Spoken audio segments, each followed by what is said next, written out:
All right, good afternoon, everyone. We will start now here at 12:30. I'm Kenny Voss, and I will be your moderator today. It's my pleasure to welcome you to today's webinar on NEPA and project development. This is the third webinar in our design webinar training series. We plan on hosting monthly webinars related to program delivery. Our goal with these webinars is to ensure employees receive the technical training necessary to successfully deliver projects into the future. I have a few housekeeping items to go over before we get started. First, we are scheduled for 2 hours today. This includes time for the presentation and time for questions and answers afterwards. If we do have to run past the 2 hours, we will continue recording the event, but I understand that your all schedules may not allow that, so you might have to hop off, but we will have this recorded. We are recording today's webinar and will place the recording in Mo.U for future reference. This webinar will also be added to the course catalog of the program delivery training program. All lines are muted during the presentation. The question and answer function will be open, so I encourage you to send questions to all panelists in the chat pod. We will receive those questions and answer them during the presentation, but we'll also verbally ask those questions again and verbally answer them after the presentation. We will break after the presentation and address the questions through the Q&A pod. We will also take additional questions, verbal questions at this time. This presentation will have some interactive opportunities using WebEx annotation tools on the left side of your screen. The presenter will ask for your participation to indicate when you can use these tools. As a friendly reminder, when you use the arrow pointer tool, your name will be shown on the screen. So please use other annotation tools if you don't want to be identified. For today's webinar, we will have several presenters. I am pleased to introduce our opening speaker. Chris Schultz is our Environmental Compliance Manager in the Central Office Design Division. Chris is part of an environmental and historic preservation team that is responsible for ensuring MoDOT's projects are delivered in compliance with the National Environmental Protection Act. All of today's presenters work together to ensure we are successful in delivering projects at MoDOT. At this time, I will hand it over to Chris. Thank you, Kenny, and good afternoon to everyone. Melissa, if you can give me the next slide, please. So the first slide here talks about or shows you our environmental and historic preservation staff. These pages are found out on our SharePoint site. It's important that you check these out and get to know the environmental and historic preservation staff that are assigned to your districts.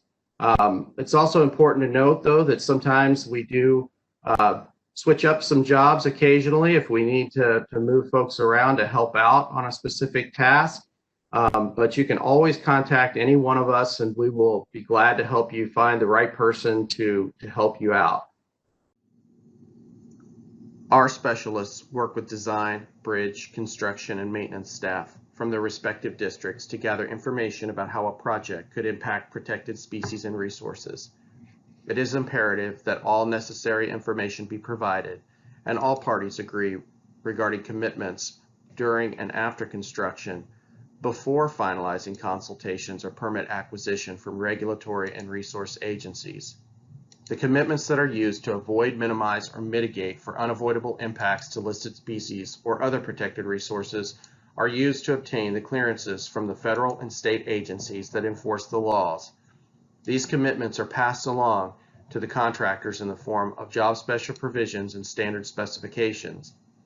If a JSP or other commitment cannot be adhered to, our office must be notified as soon as possible to avoid the loss of federal funds, permits, or violations of the law. Thanks, Chris. Hi, this is Melissa Shefferly, Environmental Compliance Manager, and let's talk about NEPA. NEPA stands for the National Environmental Policy Act. You hear us say we have to have a NEPA clearance to request an A date, but what exactly does that mean, and where does NEPA come from? So some brief history.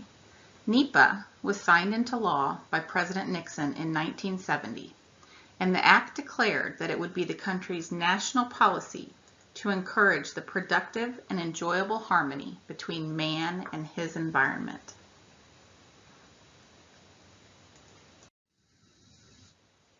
So when does NEPA apply? NEPA applies to any project that has federal funds. If we're in doubt, we assume it has federal funds. The funding agency is then the lead federal agency, and NEPA is done a little differently under each agency. What are classes of actions?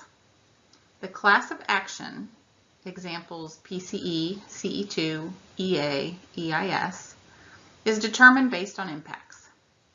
So very minor and routine impacts are considered a programmatic CE or a PCE. Small impacts, a CE2 or categorical exclusion 2. Potentially significant impacts are considered an environmental assessment or EA. And significant impacts, an environmental impact study or EIS, class of action. Ultimately, NEPA is a decision-making process to minimize impacts to the environment to guide design of the project, not just to check the boxes. So let's talk about approximate time frames for those classes of actions. Remember that these are approximations and not real numbers, but the take-home message here is that it can take a couple of months to prepare a CE2, about 2 years for an EA or an EIS, or sometimes longer. These timelines are just for the document itself, not other permits or clearances. A majority of our projects are programmatic CEs. A very small number are CE2s, and we only have a couple of EAs every year. We haven't done an EIS in quite some time, the last I think being the Route 63 EIS. These timelines are based on RES submittals and completed permits or clearances required. For NEPA classification to be given, we must have threatened and endangered species, noise, cultural in Section 106, and 4F cleared. The class of action that goes to Federal Highway also includes Federal Highway review timelines and are outlined in our partnering agreement with Federal Highway.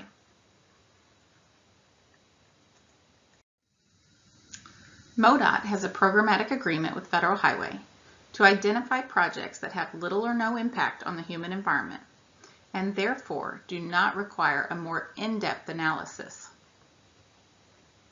These are projects subject to 23 CFR 771.117 C&D lists if you're interested. This agreement establishes procedures to expeditiously and efficiently process certain actions or projects, and MoDOT then certifies that certain projects meet that criteria set forth in the agreement.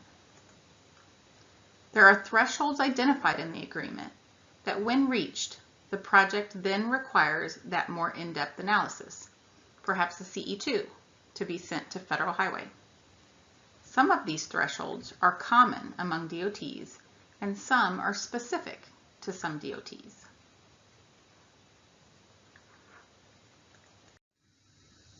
The following is a list of the most common thresholds our projects exceed that then require us to write a CE2 document.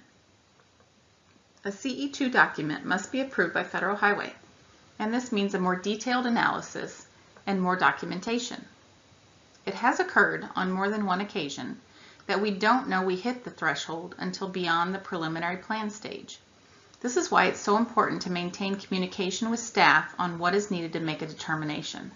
For instance, if we don't have tree clearing locations, we cannot establish whether there is suitable habitat or clearing beyond 100 feet that could require formal consultation with Fish and Wildlife Service, and then also requires a CE2. Or if easements or right-of-way is added late in project development and additional field work or modified permits are needed, this pushes NEPA late in the timeline.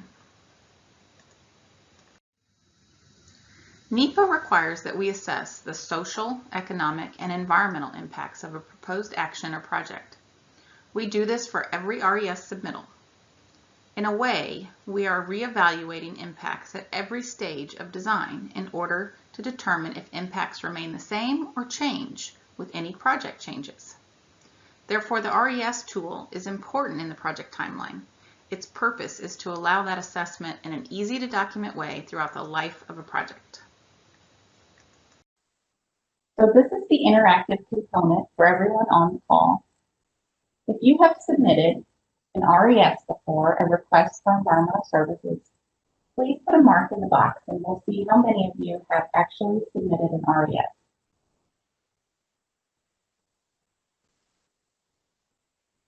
You can go ahead and use the annotation tool and just put a mark. The annotation tool is to the left of your screen if you just scroll on that side next to the slide.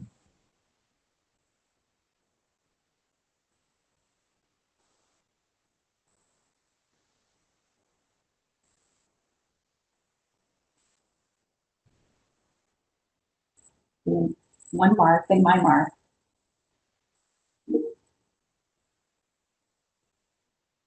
Having trouble giving attendees permission to make a mark.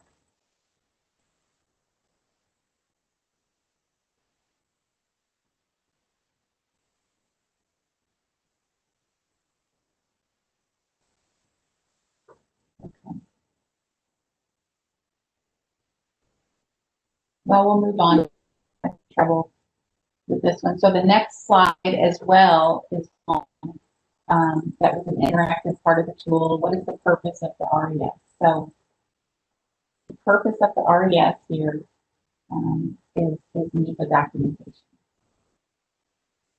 So it does make things easier for us on some occasions, but it is the main NEPA documentation component, especially for a programmatic PCE. That RES is our NEPA documentation.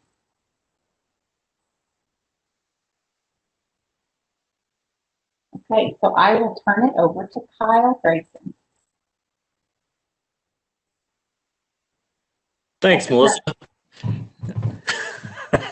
Can you get rid of your circle and check mark somehow, though? I can. Okay. There you All go. right. Are we ready to go? Go ahead. All right. Melissa mentioned the RES, and I'm going to kind of talk about what all goes into the RES and some important areas that need to be filled out. Some are required, some are not. So how do we start this NEPA decision-making process? We start with the submittal of the location conceptual RES. This first RES serves as kind of a kickoff for the Environmental and Historic Preservation Office's review. If you would like more information on the RES process and what resources are reviewed by our office, you can refer to the EPG in section 127. The RES process mirrors the 4 stages of design. So we have location conceptual RES, preliminary plans RES, a right-of-way RES, and a final design RES. Depending on the type of project, a submittal for each stage may or may not be required. For very minor projects like overlays or job order contracts, we have a minimum of 2 submittals. Most common ones are the location conceptual and then the final design RES. If a project has any right-of-way or easements, the right-of-way RES is required to be submitted. This RES is important because NEPA clearance will go to the right-of-way manager to let them know that they can request an A date once the right-of-way RES is complete. All projects are required to have a final design RES, regardless of the project. Even annual contracts that are extended yearly. Go ahead, Melissa.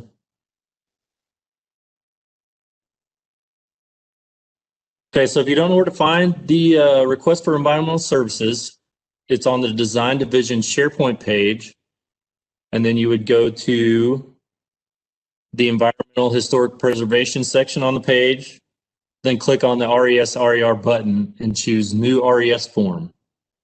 You can also find a link to the RES in the EPG section 127.1. If it's something you use often, like for project managers or maybe designers, for quick access, you can add a bookmark in your favorites bar. All right, Melissa. Okay, we're going to go through a few areas of importance on the RER. This is a screenshot of what the RER, or RES, sorry, RER is LPA. RES form looks like. So let's talk through a few of these important sections. The first circled area up there is something new that we just added, actually. It is a checkbox to let us know if this project is going to be design build or not. So this box will only get checked if the project's expected to be design build. Next area is the description of the project. TMS automatically brings in the project description, but most of the time it doesn't provide enough details for our analysis. Because of this, there's a second area just below that for project managers or whoever's filling out the RES to describe the project with a little more detail. Pavement repair or bridge repair really isn't acceptable without further describing what work is being done in the second description section, so we know exactly what work and where it will be done. The next area of importance on the RES is the desired A date. If the date goes in this box, that's the date our office shoots for to get all clearances, permits, and NEPA complete. The box is not populated. We typically shoot for the PS&E date for completion of the permits and clearances. As a reminder, just when you fill in this date, please be realistic about the timeline. We can't really turn around like in a week most of the time. We do report whether or not we have accomplished meeting this date in our design division tracker measures. So if we get some kind of unrealistic date, it makes everything look bad. All right, the next area is right here down below, where we need to check yes in this box, that the district has documented that the project has independent utility and logical termini and has not restricted consideration of other alternatives per the CFR. If no is checked, someone from our office will be calling you or emailing you or something and asking you to acknowledge the requirement and change the answer to yes. This is a requirement of the CFR for every project. Go ahead to the next one, Melissa. All right, as we keep scrolling down the RES form, another area of importance is changes to the project. Obviously, there won't be any changes on the location conceptual stage, but every stage after that where you submit an RES, if there's any change, no matter how minor, please list it here. Right-of-way and easements, project scope, any improvement added or removed, project limits, etc. Those are the kind of things we're talking about. This alerts everybody in our office to anticipate whether our previous review still stands or whether a change means that to reassess the project and possibly submit additional information to agencies to get updated clearances or permits. Below this section is the acres of right-of-way section. If right-of-way is needed, it's extremely important that you fill in this information. If we don't know right out of the gate how much right-of-way is needed, it's kind of best practice to give us kind of a worst case scenario on right-of-way and easement numbers. That way we can evaluate the larger project area and we won't have to make a separate trip out there if later on down the road we add right-of-way if we put 0 on the first submittal. So it saves both time and it saves money for us not have to do 2 or 3 field trips on a single project if it's not necessary. If any of these numbers change at any time, notify somebody in our office as soon as possible so we can make sure that our permitting and clearances is up to date.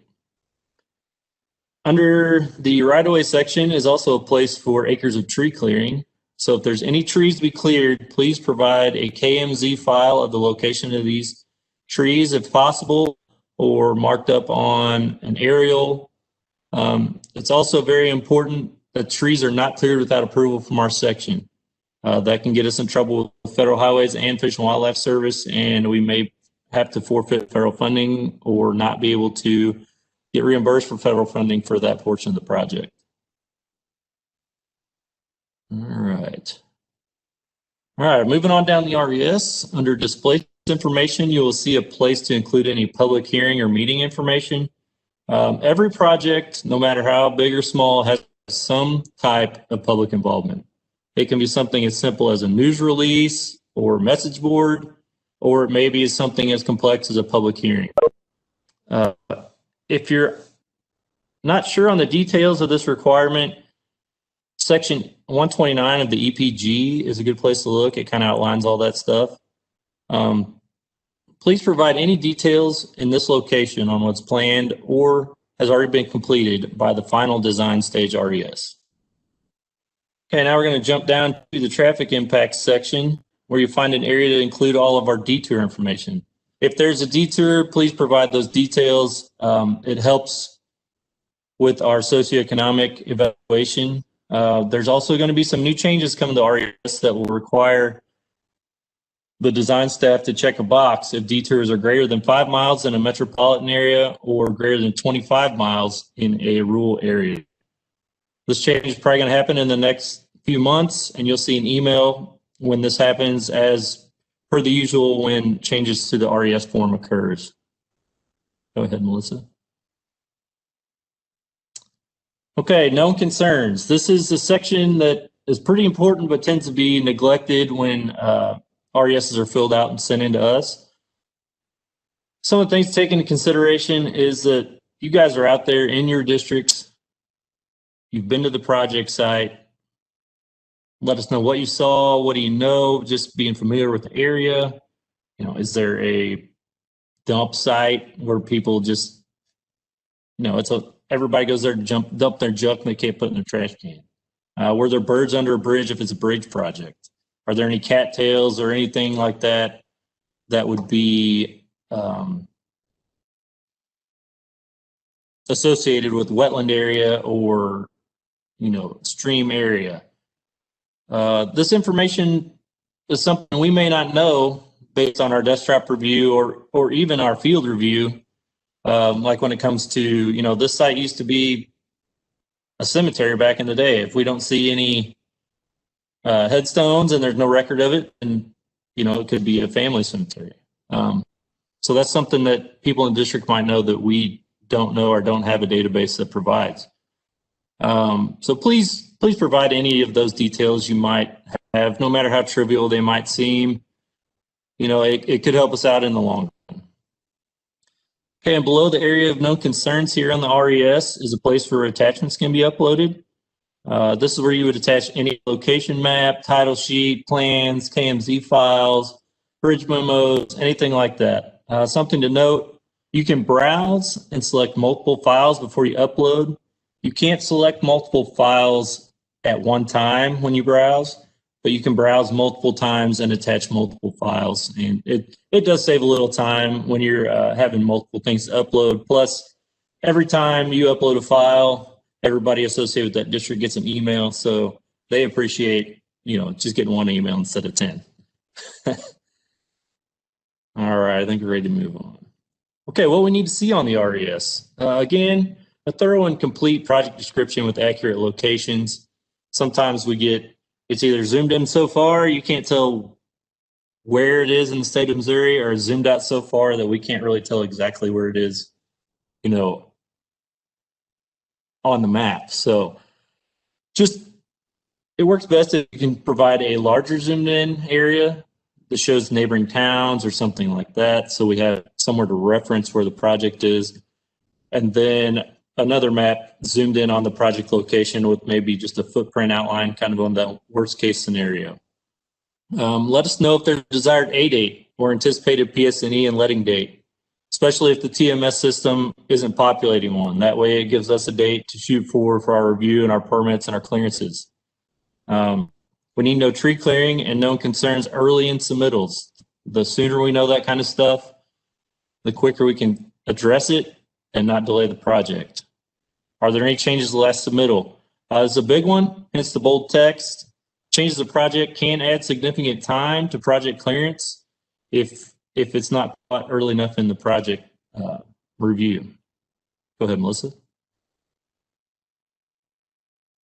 Okay, just some more stuff we need to see on the RES here. For wetlands and stream information, bridge or culvert work details, structure numbers, bridge memo, slope limits, temporary impacts. Is it located in levee or other federal civil works project area? Are there impacts to that? Those are just a few things for wetlands. For farmland, the amount of right-of-way and easement numbers are really the main thing there, because we need those numbers to submit to NRCS to get our farmland impact rating, so we can get that cleared up. Floodplain review. On the RES, there's a spot to say, is it located above or below the base flood elevation? That only has to deal with regulatory floodway. If it's just in the Zone A floodplain, we don't need to know above, below base flood elevation. No difference between floodway and floodplain. If you have a question about it, feel free to contact somebody in our office and we can help you out with that. If you have an insurance rate map, please attach it to the RES as well. It saves us a little time in review, because that's what we're going to do, is we're going to go out there and find that map anyways to determine if it's in the floodplain. Go ahead, Melissa. Okay, so economic review. The detour information and public involvement are the main things when it comes to socioeconomic review. Noise review, accurate detailed project description. That way we can determine whether or not the project is a type 1, 2, or 3, and whether it needs a noise analysis. Parks review. Impacts to parks. They can add a significant amount of time to the project timeline and additional documentation. They all require public involvement depending on the significant impacts. It could be, the public meeting information versus just a notification. And they also have to go to Federal Highway for approval. We say to avoid these if at all possible. I know that's not always possible, but it definitely makes things a lot easier. If impacts to the parks are known earlier, they're less likely to cause a delay in your project, because we can get that done up front, get it taken care of. And with that, I believe I am handing this over to Mr. Mike Yanko. Okay, we're going to talk about the stages of the RES submittals. The first one here is the locational and conceptual RES. This is required to be submitted for all projects. It should be submitted when the project is added to the scoping section of the STIP. This allows the environmental and historic preservation staff the time to start scheduling the work on these projects. Next. During the location and conceptual stage, the submittal should include a description of the job and a realistic estimate about the amount of right-of-way, easements, and tree clearing that may be needed. Work at this stage is typically a desktop review. The HP staff, Historic Preservation, will initiate the Section 106 process. The process can't be completed at this stage for projects that are covered by the Section 106 Programmatic Agreement for minor highway projects. MoDOT procedures should be used for public engagement. There are two things you'll need to consider: the nature and complexity of the project and effects. The more complex the project, the greater the need for public involvement, and the likely public interest. This can be the hardest aspect to gauge. It's safer to assume that the public will be more interested than less. What do you need to document? Is the public comments, or at least the invitation for public comments, and any evidence of public involvement is required and may be requested later by Federal Highways or the Advisory Council on Historic Preservation. Next. The preliminary plan RES is submitted when these plans are being developed. This is the most important RES submittal for the environmental and HP staff. This is the stage where the field work is done, so any needed clearances, permits can be received by the right-of-way stage. Many times this is the stage NEPA is assigned and an A-date can be given if needed. Some more in-depth permits and clearances, if required, may be done in the right-of-way stage. It's very important for district staff to understand you cannot proceed to the final stage until the NEPA clearance date is given. If at some point NEPA has not been assigned, reach out to the specialists that still have outstanding items on the RES to see what the issue is. They may be waiting for information that they did not know they already received. Next. During the preliminary plan stage, field surveys are conducted. Basic was there's two things required for the field investigations. The district needs to provide a map indicating the maximum footprint of the project. This is new and existing right-of-way and permanent and temporary easements. We also need landowner permission to access the property within this footprint. The environmental HP staff can provide some examples of permission letters. Next. The right-of-way RES is required to be submitted for all projects that have right-of-way. It should be submitted when right-of-way plans are ready. They don't have to be finalized. Draft plans are fine. If NEPA wasn't given at the preliminary plan stage, it'll be given at the right-of-way stage RES once all the clearance and permits are obtained.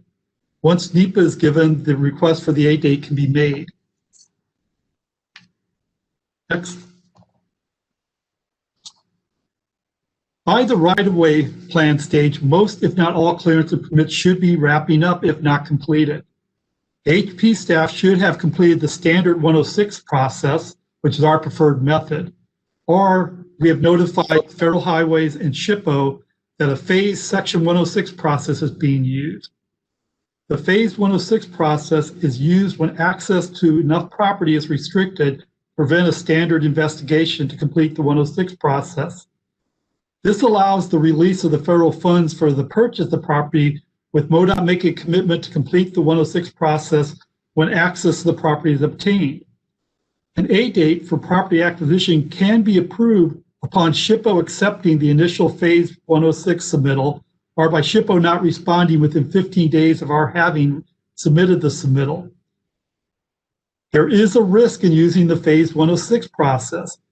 If, when completing the 106 work, an alternative is developed to avoid an adverse effect to a historic property, previously purchased property may need to be sold and additional properties purchased.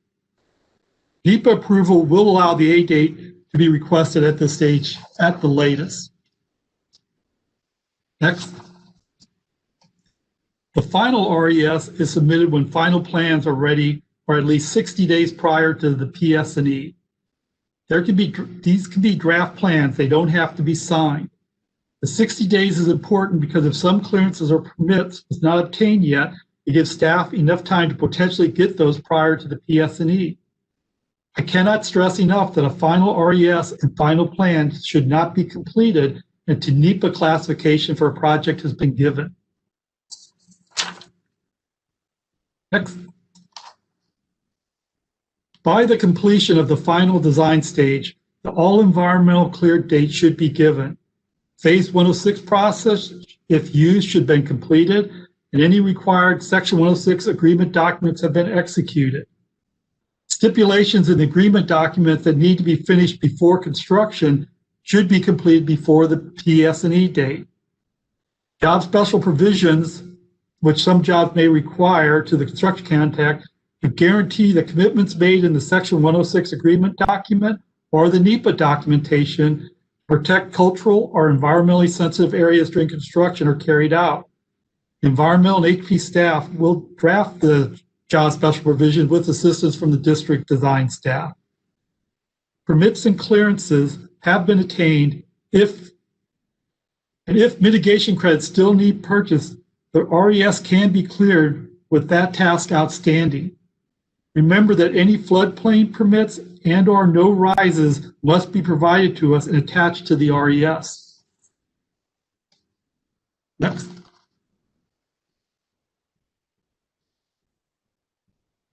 The environmental and historic preservation specialist will enter their information in the top box. The middle box is what they need to accomplish to clear the project. And the bottom box is the information to the district staff on what they still need from the district. It is important that the district staff reads through each district action box in this section when they get an RES back as completed. Many of these are considered commitments for the project or things that the specialists need to move forward. Many projects get held up because the specialist is waiting for additional information from the district, and the district is unaware because they didn't read the action box. If the district has submitted the information, please let the environmental and HP specialist know that. Next one. Core team meetings is a good practice to go over the latest RES for any outstanding items. This is a good opportunity to involve maintenance and construction to discuss regarding JSPs and other commitments that are carrying forward to make sure they're realistic. If you read something in the district action that needs provided, make sure you have emailed the environmental and historic preservation specialist to let them know where it's located. We've had issues before where sometimes our staffs don't regularly check e-projects where additional information has been placed. Here we hand off to Chris. Let's talk about threatened and endangered species for a little while. Our construction programs frequently have the potential to impact federal or state-listed species or their habitats.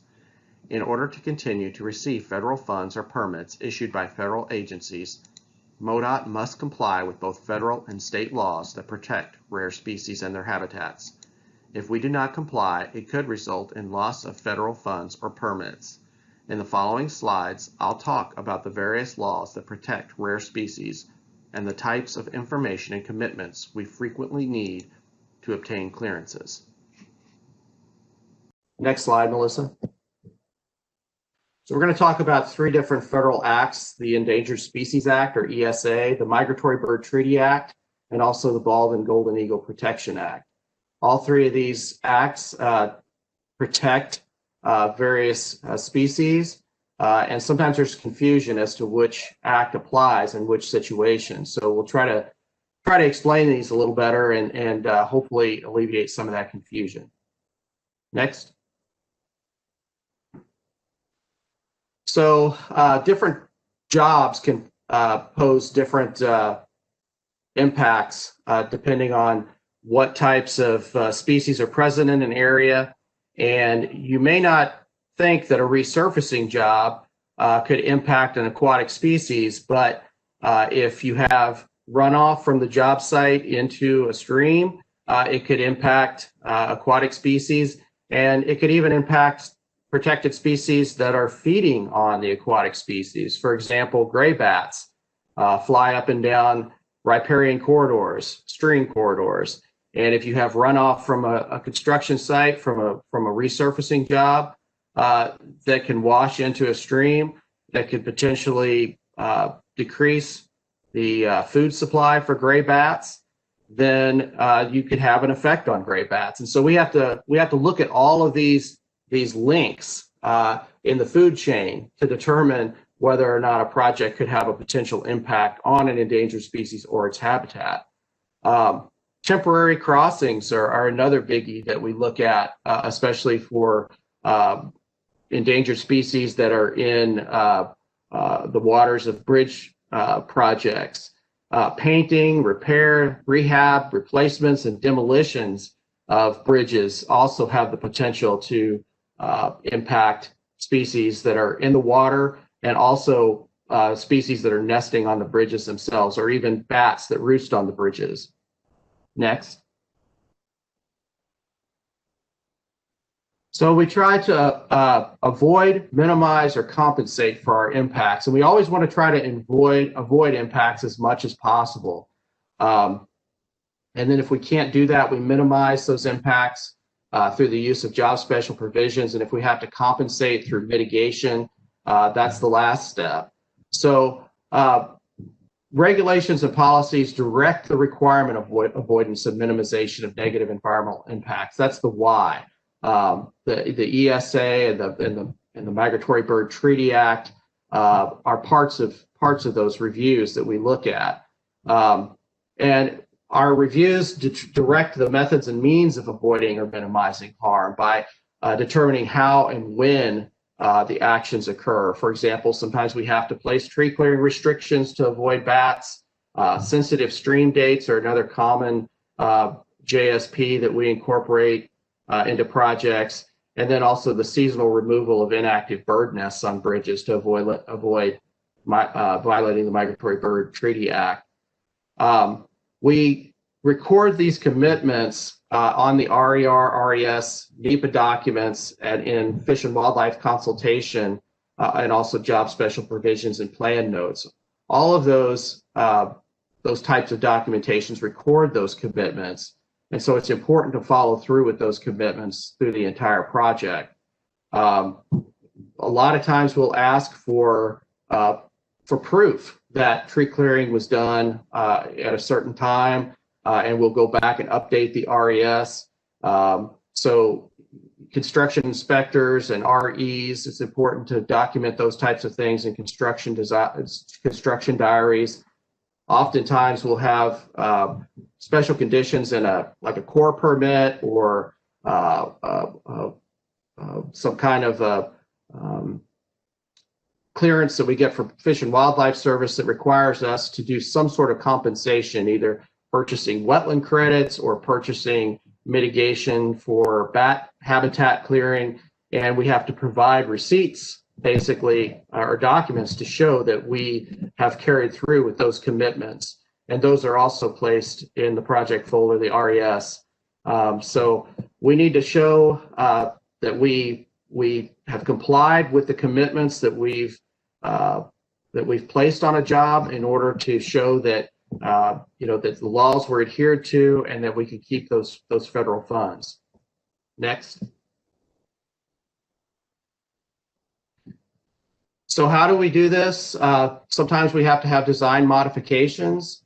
Sometimes we have to schedule adjustments, relocation of species.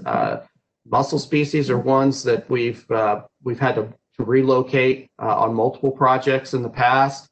And also, sometimes we have to commit to additional surveys after a project to ensure that we've, the mussel relocation or species relocation has been successful, or we, use the post assessment to determine whether or not how much habitat for a species was impacted, and that could also play into the mitigation cost after the fact. Next.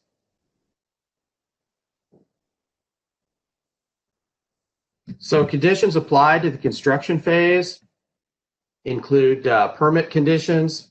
So for example, in a 404 permit for wetland or stream impacts, oftentimes the Corps of Engineers will include special conditions in those permits that sometimes overlap with the conditions or commitments that we've made to the Fish and Wildlife Service in order to get threatened and endangered species clearance. For example, tree clearing, special conditions, or restriction dates on work in streams.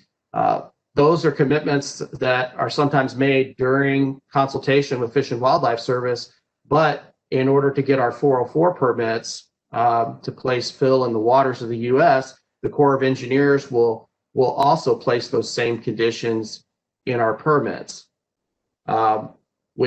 We also have these as commitments in job special provisions that carry through the contract that we expect the contractor to abide by. There's also MoDOT standard specifications that cover many of these conditions that the Corps or Fish and Wildlife Service would require.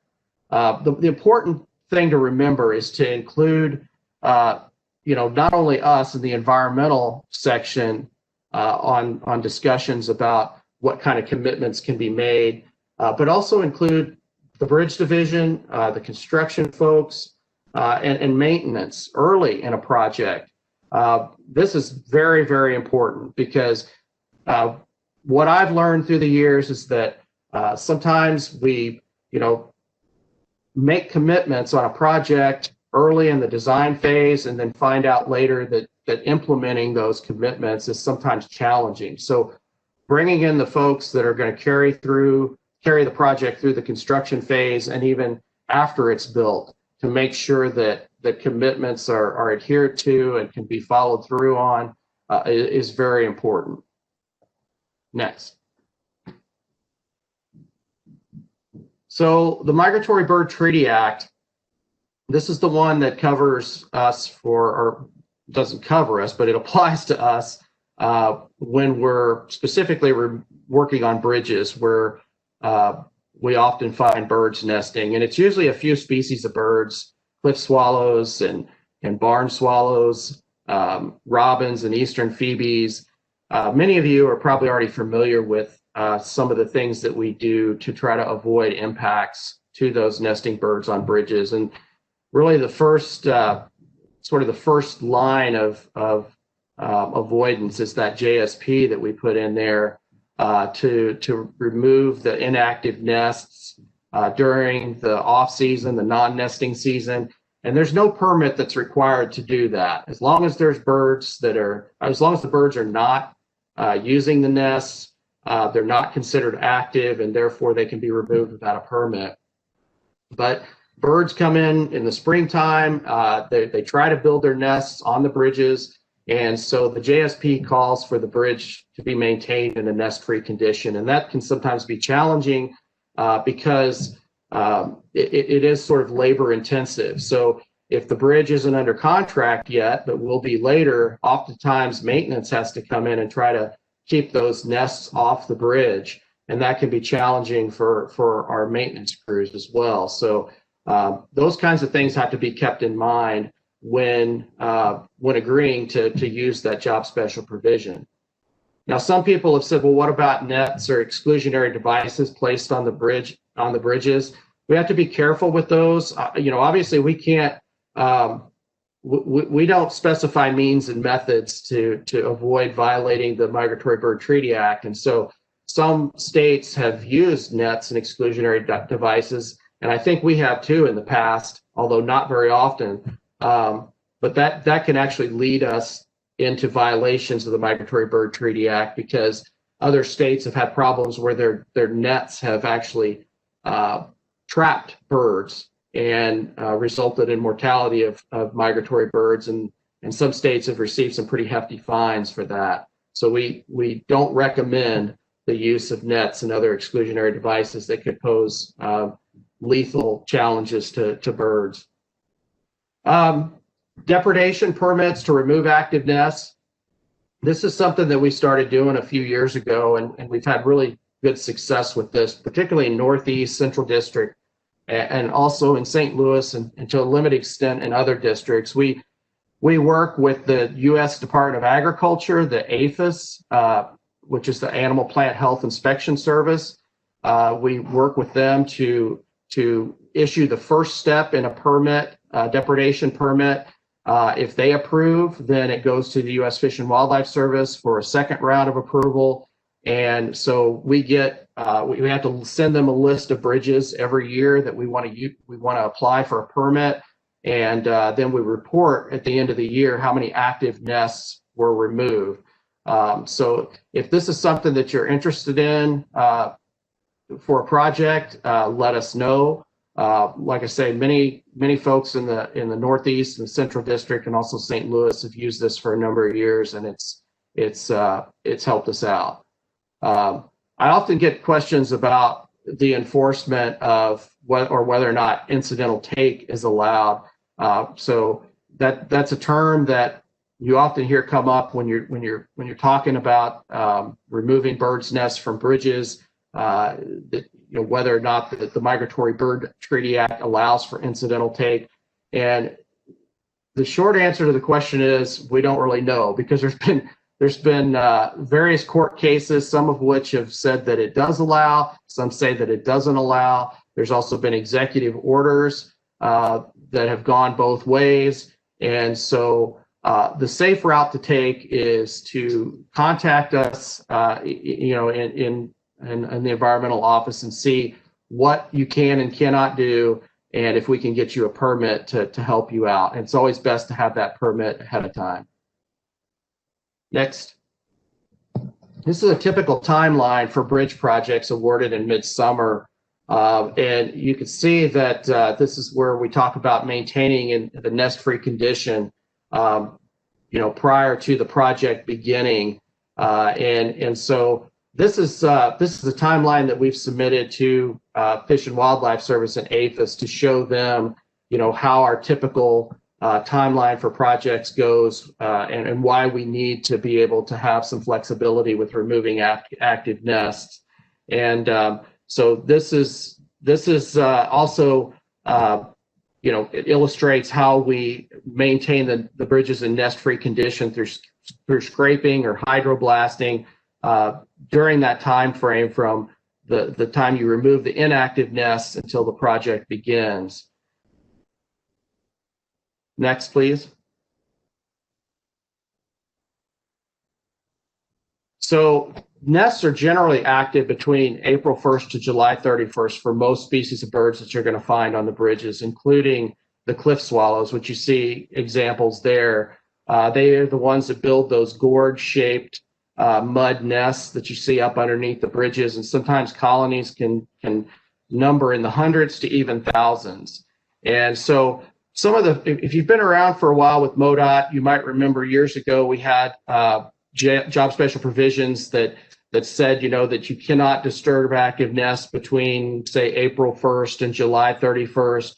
But the way those job special provisions were worded made it seem like if you had active nests before or after those dates, that it was okay to take those nests down, and that was not accurate. So the job special provision that we have now is rather long, and it's clear though in that provision that nests are generally active between those dates. But if you have active nests outside of those dates, it's still not okay to clear them unless you talk to our office first. And that's where that depredation permit comes into play.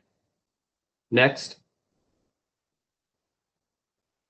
Just some other examples of scraping on various large bridges, and also some exclusion devices that were successful on the old bridge that it's since been replaced there at Washington, the bridge between Warren and Franklin counties over the Missouri River. The old bridge had some exclusionary devices that were placed underneath on the pier caps, and they worked rather well, and they did not trap the birds, but they're rather labor intensive to install, and they're not the cheapest things. Next. Avoidance measures for eagles. Eagles are becoming more and more common in Missouri, nesting eagles, and they used to be listed as threatened in the Endangered Species Act, and they were removed from the ESA a number of years back, but they're still listed as protected under the Bald and Golden Eagle Protection Act. And so there's various things that we have to do to protect eagles.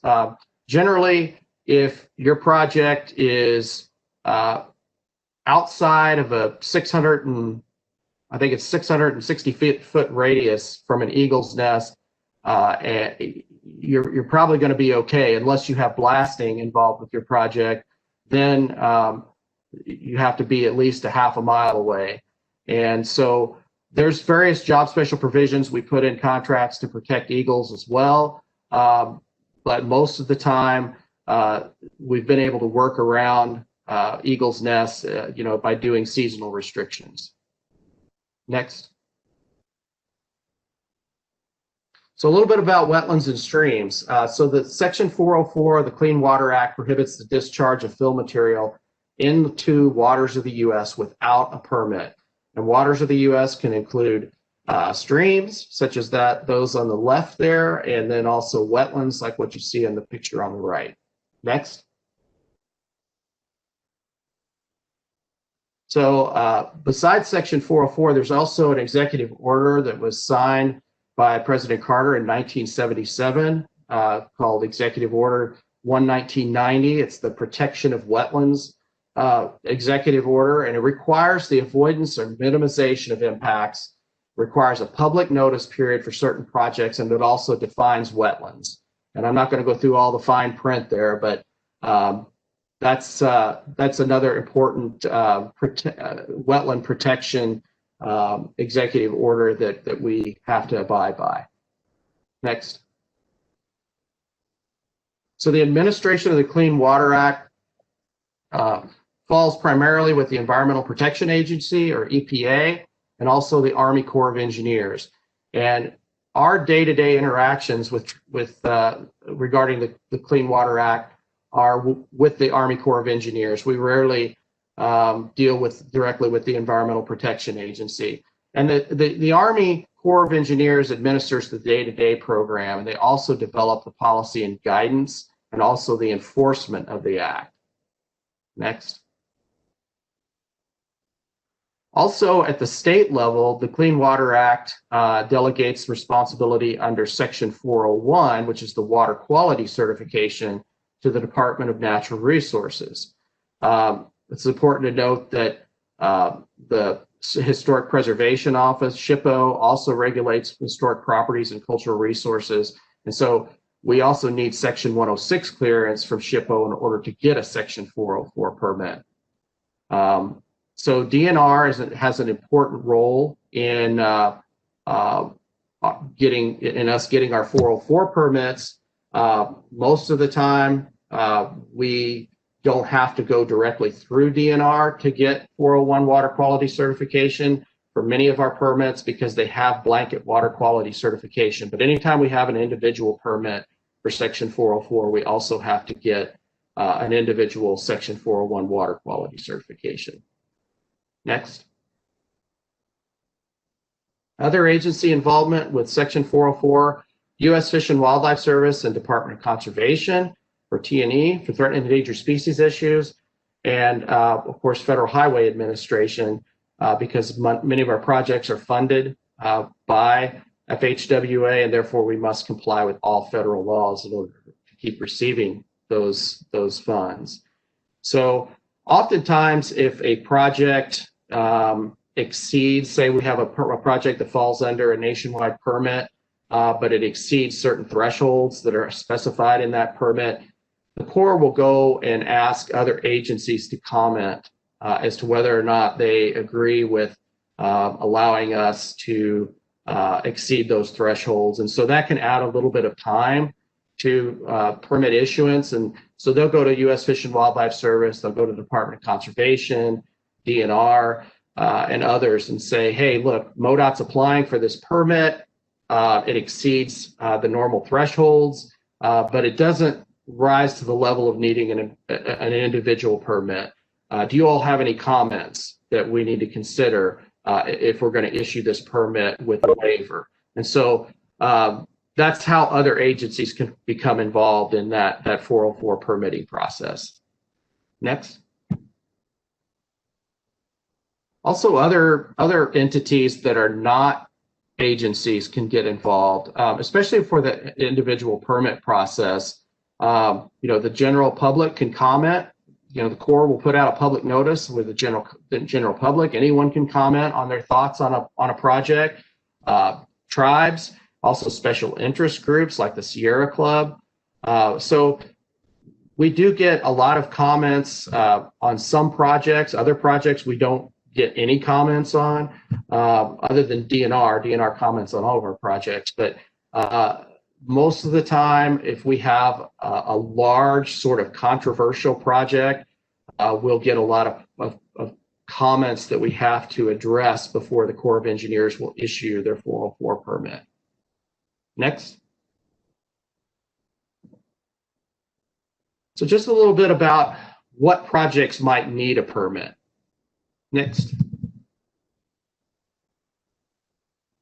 So bridge or low water crossing replacements and repairs, culvert extensions, replacements or bank stabilization, shoulder work that requires culvert work, new alignment or system expansion where impacts to waters of the U.S. can occur, and then also maintenance of bridges or culverts.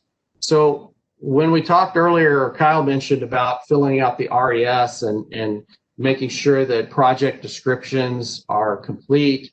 All of the information that you could think of that a project could involve or will involve needs to be put on the RES. So a lot of times, shoulder work could require culvert extensions or some replacements.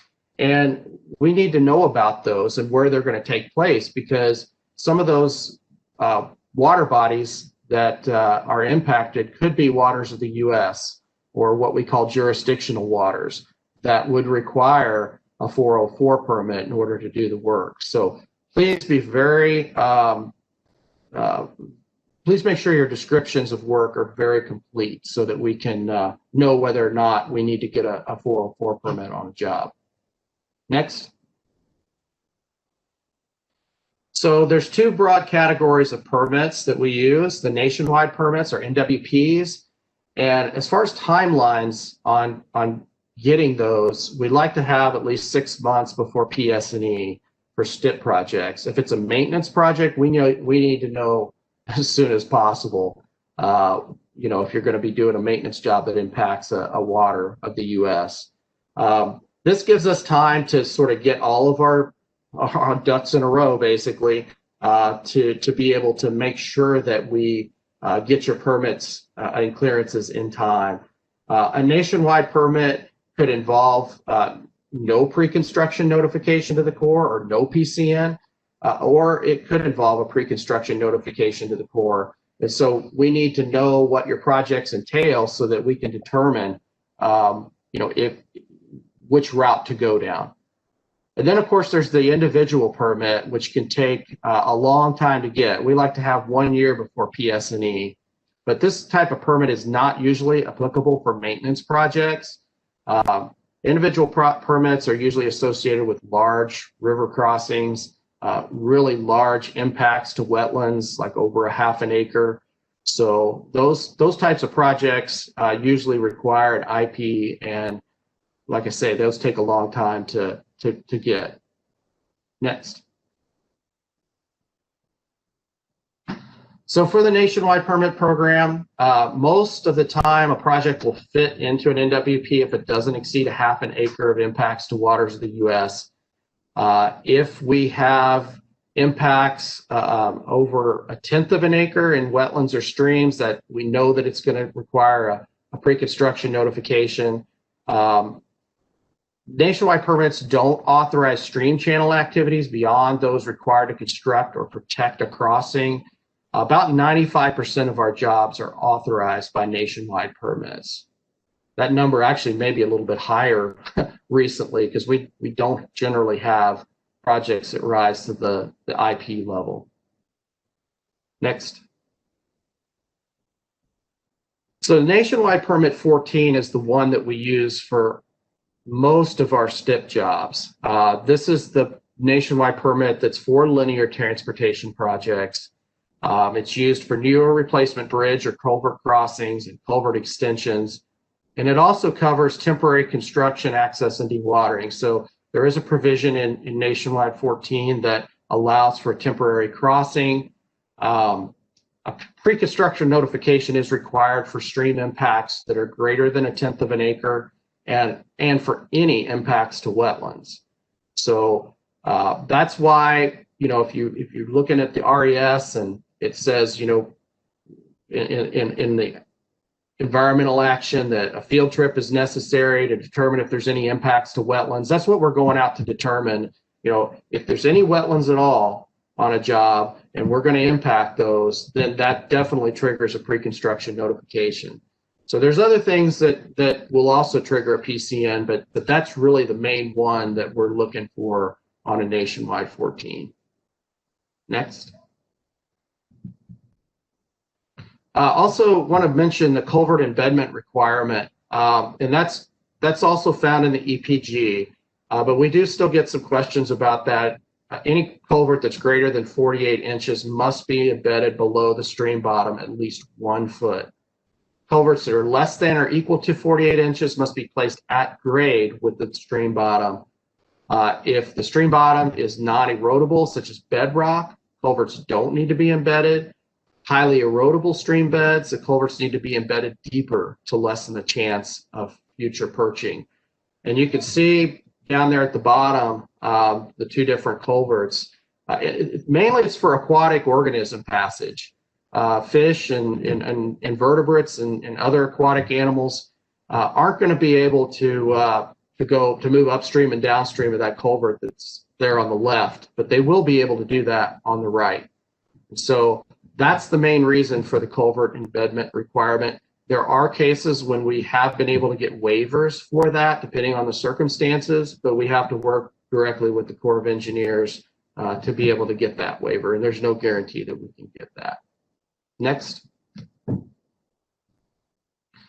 Again, a PCN, it's a pre-construction notification. I mentioned some thresholds with regards to wetlands, but here's a couple other examples. If it's located in a priority watershed, and there's a map there on the right that shows, you know, I can't hardly read it here, but yeah, priority watersheds are sort of the little icons and or little areas in blue, and then the really high dark red lines are sensitive aquatic species waters. And so when we review projects, I mean, we're pulling up our ArcMap GIS layers, and we're looking to see if the project falls within one of the priority watersheds, or if there's a sensitive species water that goes through the project area. And if we're going to be impacting those, or even an outstanding state or national resource water, that's automatically going to trigger a pre-construction notification to the Corps as well. So, like for example, a sensitive aquatic species water may trigger some discussion with the Fish and Wildlife Service, because there could be endangered mussels in the area.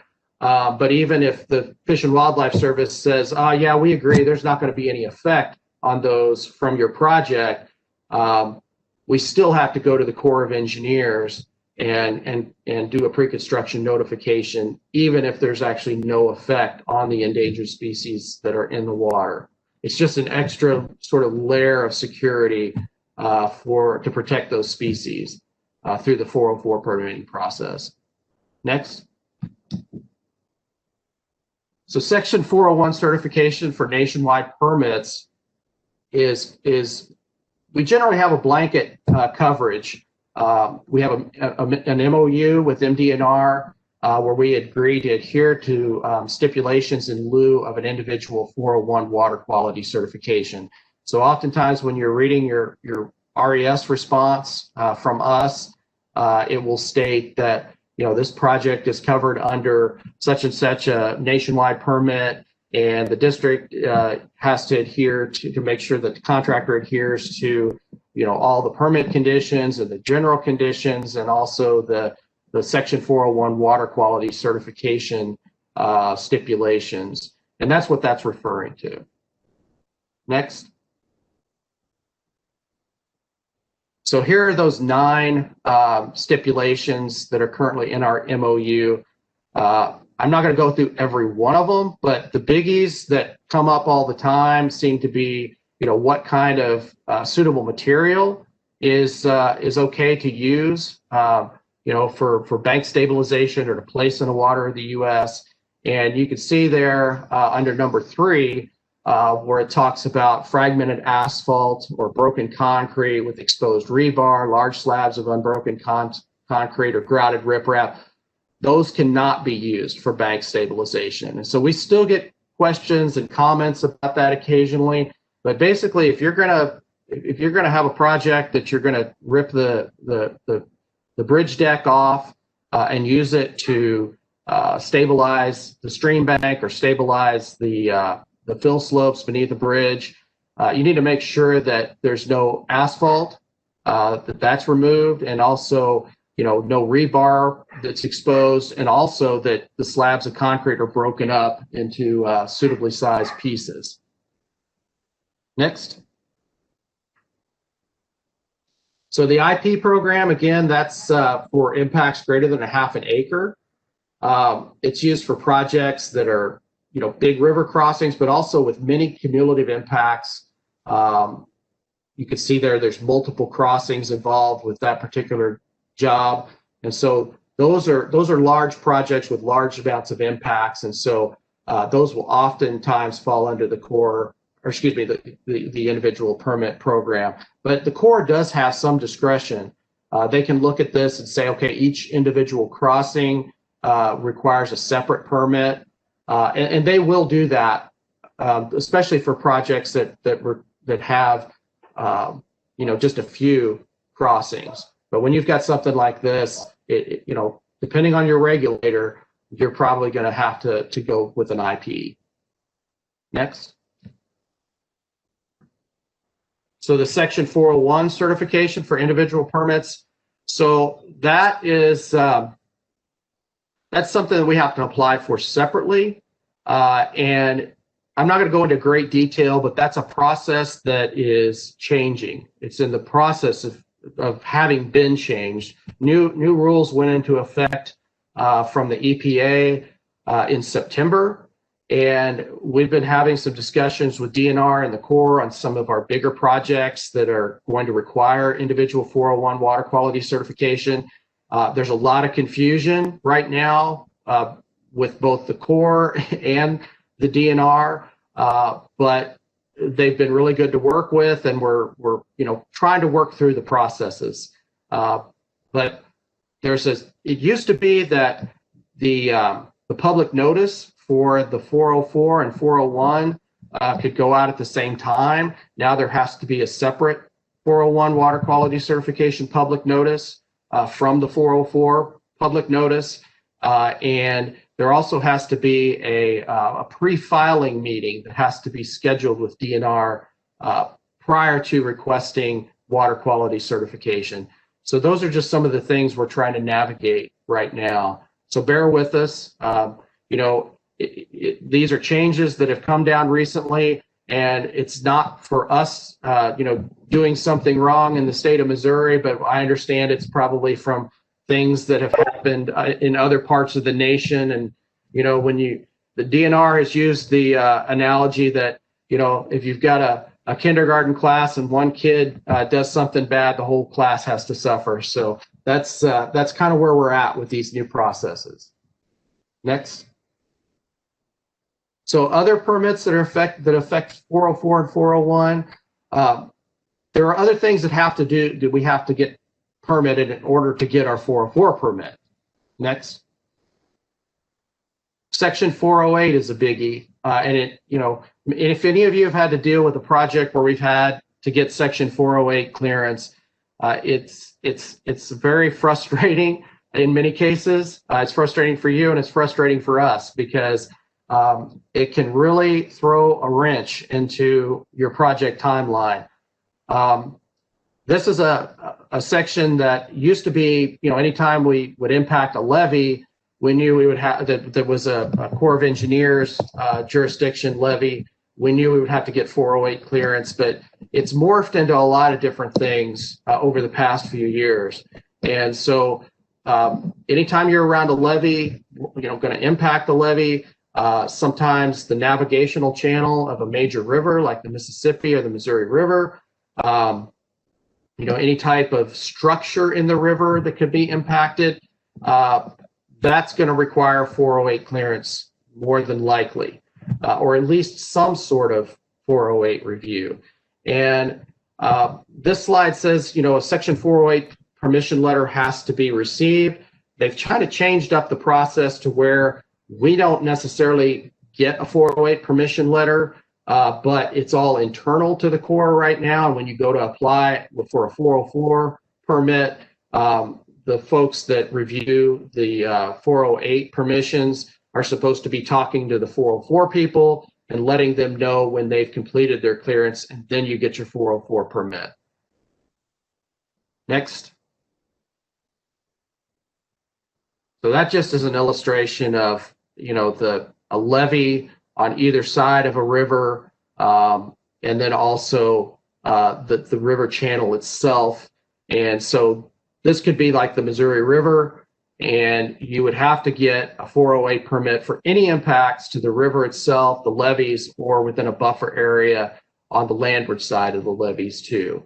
So this is what makes it so frustrating, because sometimes the levees are not core levees and you have to work with drainage districts, and it does get complicated. So please, please, please let us know if you think that your project is going to impact a levee, so that we can get that process started early. Next. Also, other permits, the Corps is not going to issue their 404 permit until we've provided them with proof that we've complied with the Endangered Species Act. So STIP jobs where federal highways is the lead because of our funding, we make those determinations as the authorized representatives of federal highways. We do the consultation with U.S. Fish and Wildlife Service, but we have to provide the Corps with proof that we've done that.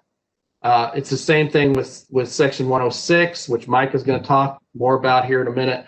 But basically, we have to show the Corps that we have complied with those federal laws in order for them to issue their 404 permit.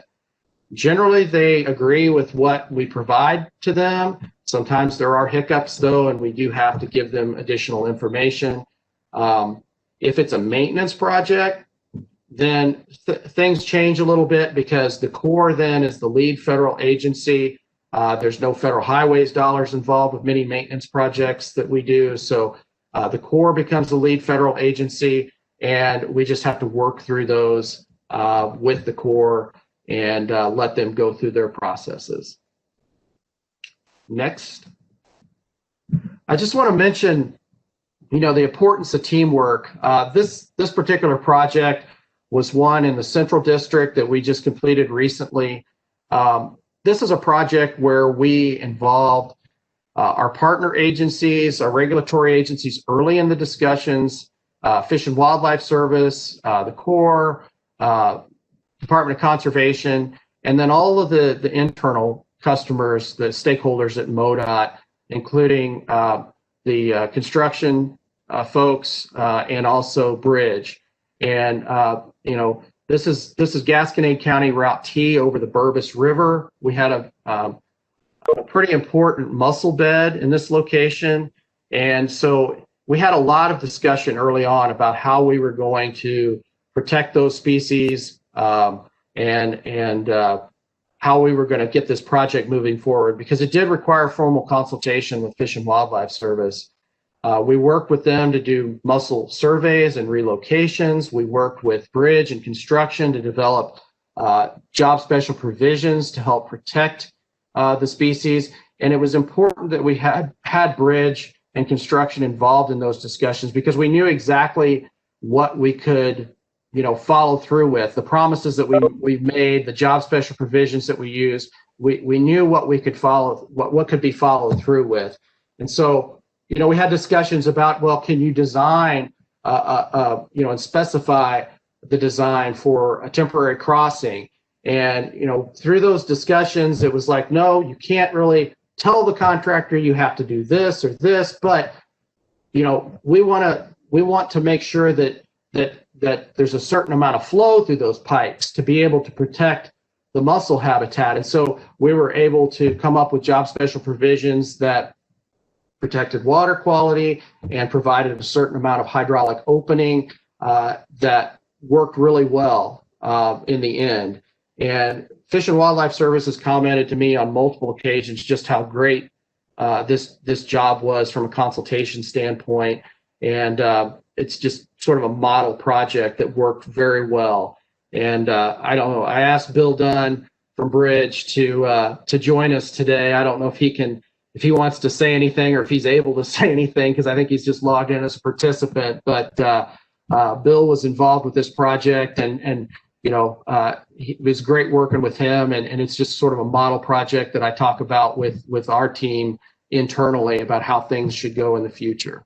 So, Bill, I don't know, can you talk?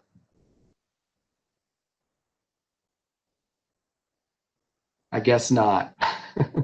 Well, I'm going to turn it back over to Mike. I think the next slide is his. So thank you. Okay, I'm going to be talking here about Section 106 of the National Historic Preservation Act. MoDOT needs to comply with Section 106 for projects that receive federal funds, which for us is almost always Federal Highway Administration, and for our permits that Chris just talked about. Section 106 does not mandate preservation. It's like NEPA in that it's a planning process. It requires us to consider the effects that our undertakings may have on historic properties. The process mandates that the party carrying out Section 106, the sixth process, to seek out involvement with from other agencies, tribes, consulting parties, and the public. It encourages creativity and, air quotes, common sense approach to problem solving. The Advisory Council on Historic Preservation in Washington, D.C. has established the process that federal agencies must follow to comply with Section 106. And most of it, in the case with us, that work has been delegated from federal highways to MoDOT. Next slide. This flow chart has been provided by the Advisory Council. It summarizes the 4 steps in the Section 106 review process. The first step is initiate the process, basically determine does 106 apply and who will be the parties involved. The second step is to identify historic properties. This is we determine the project's area of potential effects, the identity of historic properties, and evaluate the historic significance. Historic properties are cultural resources that are eligible for listing on the National Register of Historic Places. These can be archaeological sites, buildings, bridges, districts, and objects. Step 3 is to assess the adverse effects. This is to determine if our project will have an adverse effect on a historic property. The 4th step is to resolve adverse effects. We're going to look the way to it. Can we avoid it? Can we at least minimize it? If we can't, we'll need to mitigate it. We notice that public involvement is included in every stage. We use the MoDOT public involvement process described in the EPG to meet the public involvement requirements of Section 106. Also, at each step, there are 2 possible outcomes. One, we may actually end the Section 106 process for the project, or the other will require additional works and information. Next slide. Early involvement is when the greatest range of alternatives to avoid an adverse effect. This is a time that it's really important where we identify issues or controversies without jeopardizing the project timelines. Give you an example, like when we did our safe and sound bridges and others, to try to move this along, they didn't really know what their project would be. There's 3 alternatives. The bridge can be replaced where it's at, upstream, downstream. So to move this early, they just created a footprint that included all 3 alternatives. We then went out and surveyed and looked at all 4 quads, and that way, whatever they end up deciding later, we've already cleared. It was easier for us to go out early and look at a larger footprint than wait till later to do a smaller, or in some cases, do a downstream and then have to come back and realize it's going to be upstream. So sometimes on these like rural bridges, it's easier to look at a bigger footprint early than wait for the project to move along. Next slide.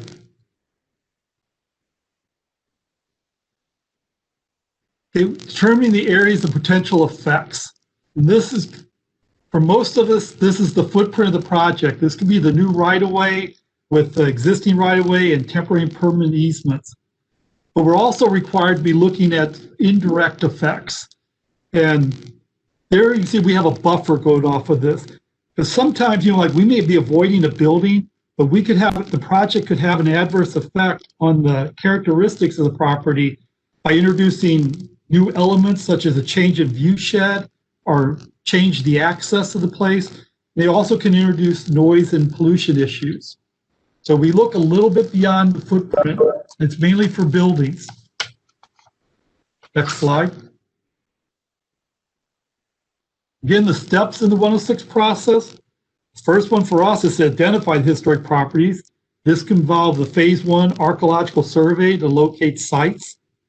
The architectural survey is usually completed before or during the archaeological survey. This is when we photograph the buildings, bridges, and the general streetscapes of our projects. The second thing is we assess the historic properties. We determine, are they eligible for listing on the National Register? For archaeological sites that may require phase 2 testing, which is a limited archaeological excavation determine the site's significant and whether it does meet the National Register eligibility standards. If we determine we have historic properties and we have adverse effects, we then have to resolve them. If it is determined that the project as designed will have an adverse effect on historic property, we must look at ways to resolve that effect. We can do this through trying to redesign the project to avoid the historic property or at least minimize the effects on it. If we can't avoid or minimize the adverse effect of the historic property, we need to mitigate that adverse effect. And that can be excavating the site, it can be documenting the bridge or the building that would be destroyed.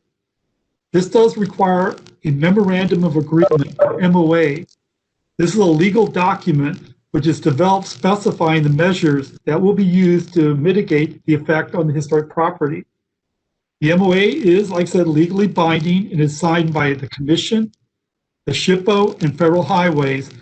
And on more controversial projects, the Advisory Council on Historic Preservation will also be involved in the consultation and may sign the document.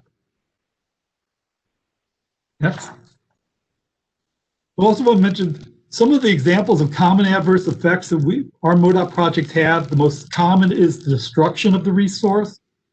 Sometimes, though, you can have alterations that are inconsistent with the building or structure's significance.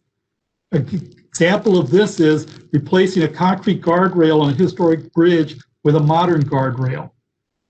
Significant changes in the setting, for example, construction of a new alignment through a rural historic property or removing trees or other landscape elements, can also be a threat. Our timelines here. The Section 106 process must be completed prior to the approval of the expenditure of any federal funds on the undertaking or prior to the issuance of any federal license, like the core permits that Chris talked about. Approximate timelines for Section 106 compliance after the historic preservation section has been given a footprint to survey and landowner permissioner in the slide here. Jobs that require new right-of-way easements and where no historic properties are found or adversely affected will take approximately 3 months to complete the Section 106 process. Archaeological sites that need Phase 2 testing can add 1 to 3 months to the process. So then we now extended the timeline to 4 to 6 overall. An adverse effect on a historic property will take an additional 4 to 6 months to negotiate and draft an agreement document. Now the timeline to complete the 106 process is 8 to 12 months. An adversely affect historic property that requires an individual Section 4F evaluation will add an additional 4 to 6 months. At this point now, we're looking it could take 1.5 years to complete the 106 and the 4F process. Section 106 needs to be completed to help complete the NEPA process.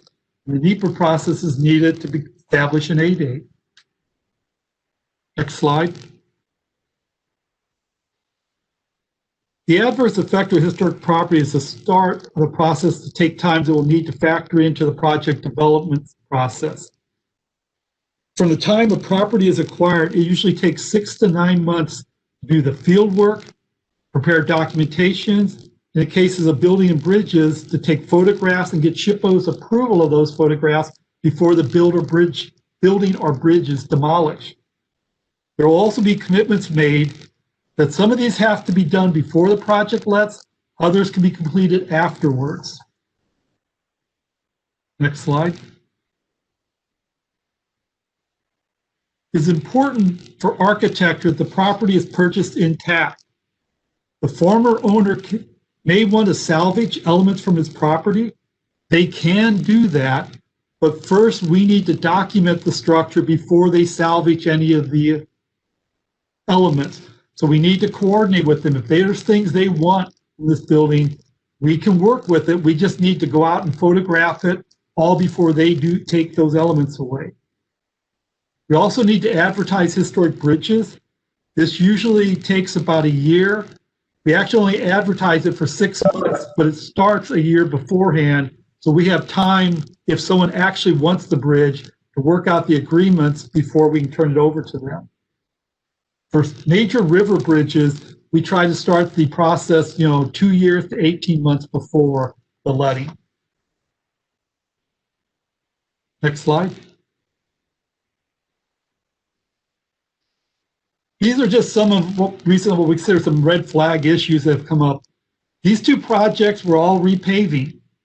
Well, it turned out in each of those, we had potential adverse effects to property. One in the lower corner, the work required removing steps, which were actually that building was listed, and those steps were contributing. So we had a problem there.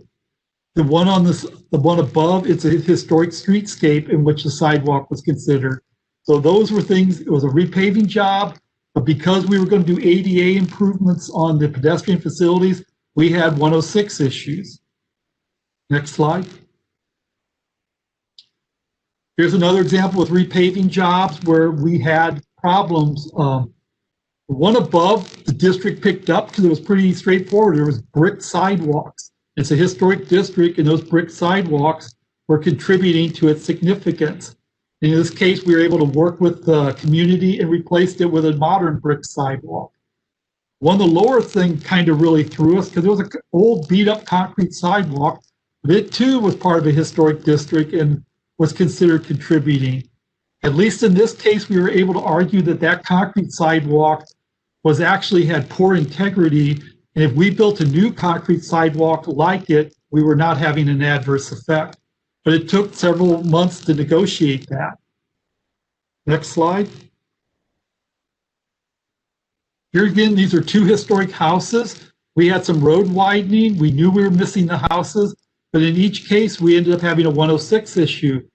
The lower portion, I don't know if you can see, there's some brick pillars. Those were contributing to the resource, and they're right near the sidewalk where we wanted to push back. The one above, I don't know if you can see up in the front, there's a concrete block there.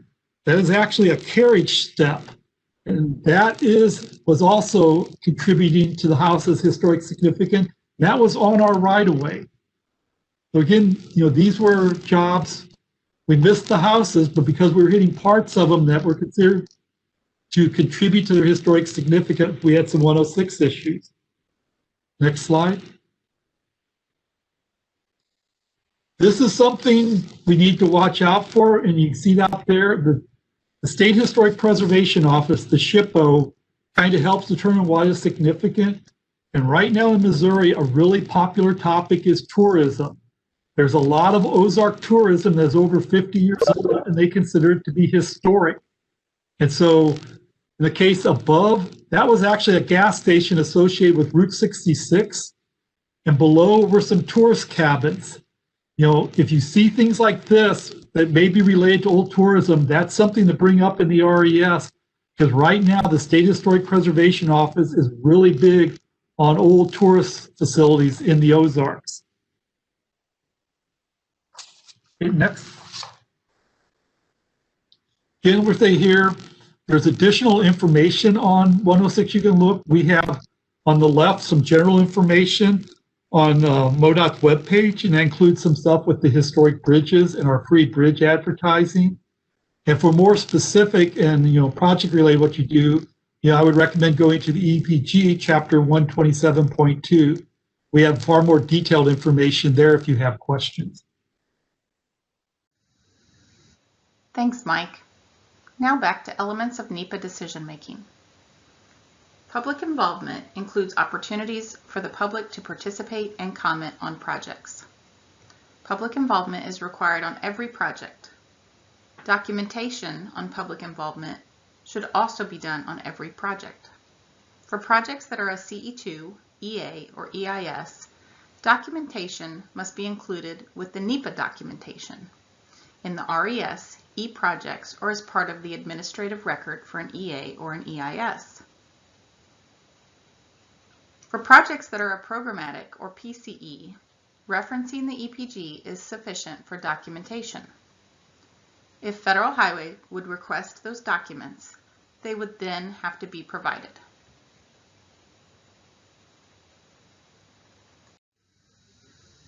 Another element of NEPA decision-making includes analysis of a range of reasonable alternatives to the proposed project. These are based on the defined purpose and need for the project. This isn't applicable for every project.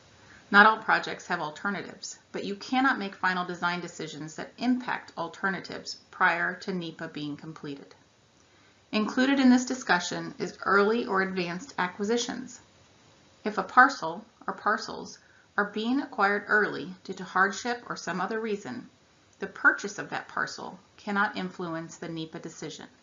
This includes consideration of alternatives. I'm going to turn it back over to Chris. Thanks, Melissa. So elements of NEPA decision making include the consideration of appropriate impact mitigation. Again, those words: avoidance, minimization, and compensation. And so we do this again for every RES submittal. Next. Environmental compliance is the legal obligation to follow through on commitments. And we track the completion of these commitments through design and construction with documentation. And again, those examples include the NEPA document, impact assessment, consultation, JSPs, construction plan notes, construction diaries. And again, I'll mention things that I mentioned earlier about receipts for compensatory mitigation or bat habitat mitigation. Next. So the project file is important for creating a record of the decision-making process for a project. It documents how a project was developed and demonstrates compliance with the NEPA project process. E-Projects is the official project file, but if documentation is directly related to the NEPA, it should also be housed in the RES. And again, the final RES is the NEPA document for programmatic CEs. Next.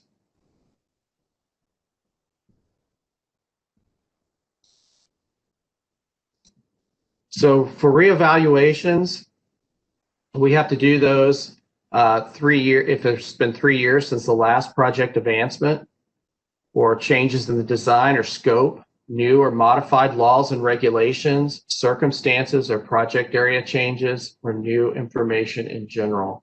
And the purpose of these reevaluations is to determine if the NEPA decision remains valid, or to determine if the preparation of a new CE, EA, or supplemental EIS is necessary in order to advance the project to the next stage. Let's talk a little about construction authorization. For a project to be given construction authorization by federal highways, the all environmental clear date must be populated in the RES and subsequently in FMIS and the design letting chart. This means all clearances and permits have been cleared or obtained for all resources and nothing is outstanding. If there is an outstanding item, like a floodplain permit, that date cannot be given. At this point, a conditional statement must be provided to federal highways, including an expected completion date and what happens if that date is not achieved. This is what that conditional statement looks like. Once that clearance or permit has been received, we can give the all environmental clear date and remove the conditional statement. This is a coordinated response to federal highways, financial services, design, and others. If that permit or clearance has not been obtained by the date outlined, the project will be pulled from the letting. We try really hard to prevent this from happening, and sometimes the project can move to letting, but we may need to add a JSP or do something else.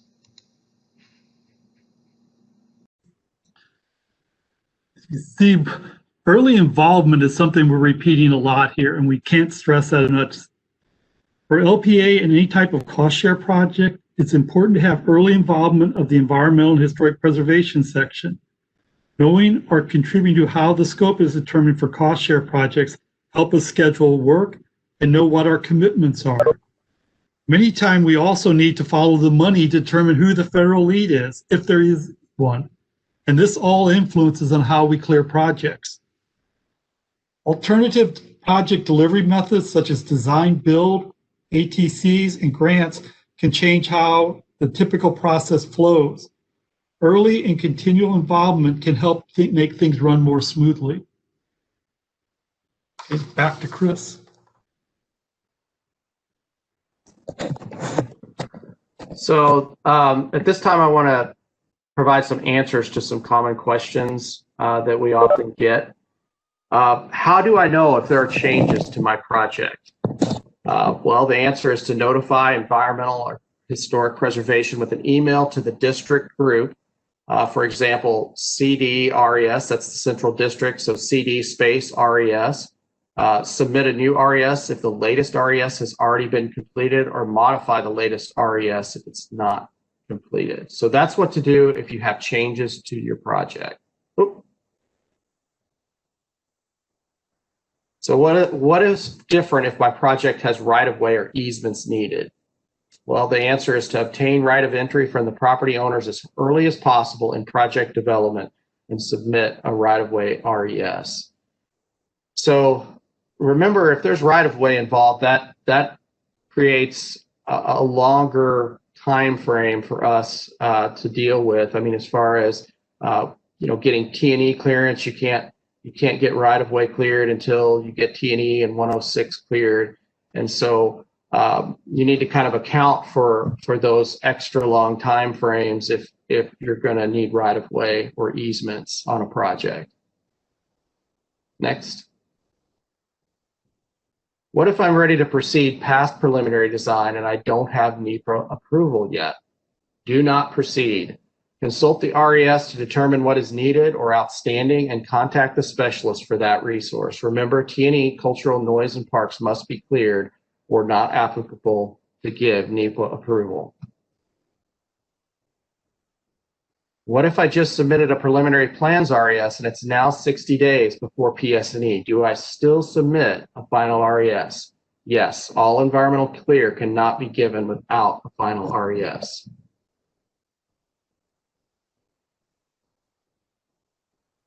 So I think we have some questions that are in the chat box. Yeah, Chris, I'll go ahead and get us started here. Thank you, presenters. Great job on the presentation. At this time, we will be taking questions. We will start by reading the questions from the question and answer pod.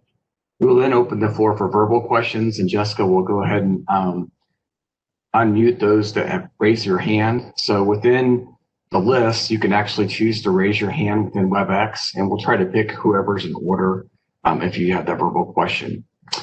All right, so we'll get started with the questions at first. So the first question was, why was that checkbox for alternative delivery added to the RES form?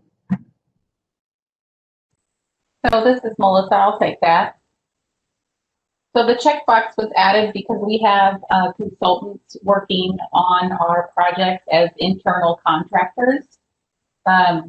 So we put the checkbox in there so that there was no conflict of interest, so that they wouldn't be working on those RESs or those RERs, and then put in for some sort of design build project that maybe there was a conflict there that was perceived.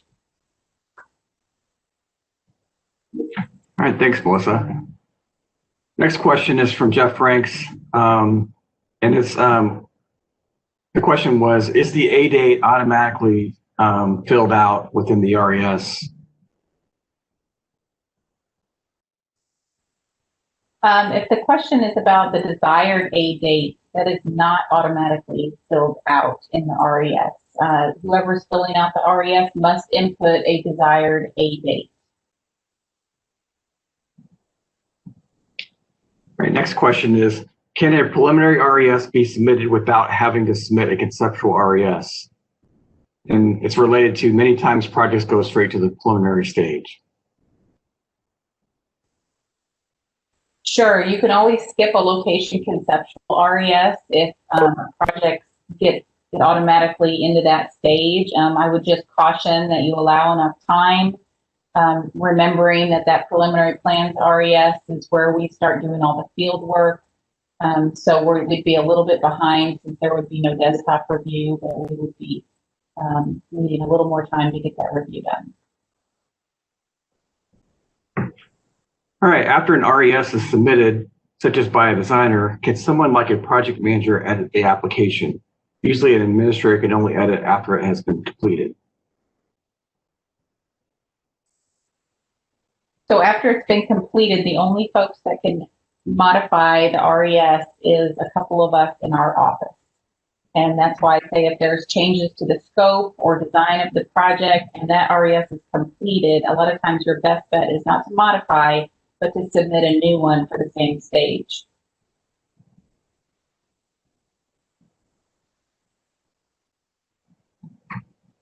All right, next question. If the floodplain permit is late, can an RES be turned in without the attachment for you to start the process? Yes, we can always start the process without the floodplain permit. And we can get all the way up to construction authorization without that permit, but that's the point where we need that conditional statement to be authorizing construction if we don't have that permit.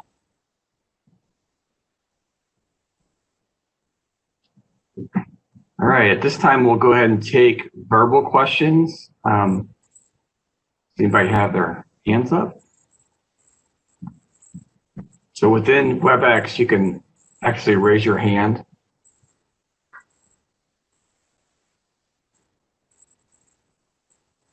Kenny, I do not see any hands raised at this time.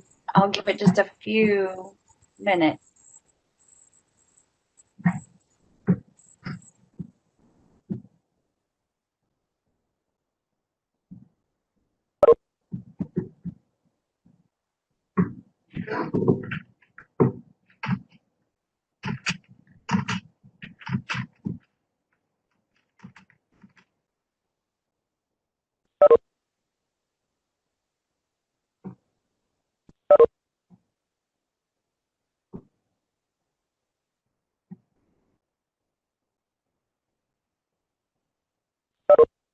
All right, looks like we don't have anybody that has any verbal questions.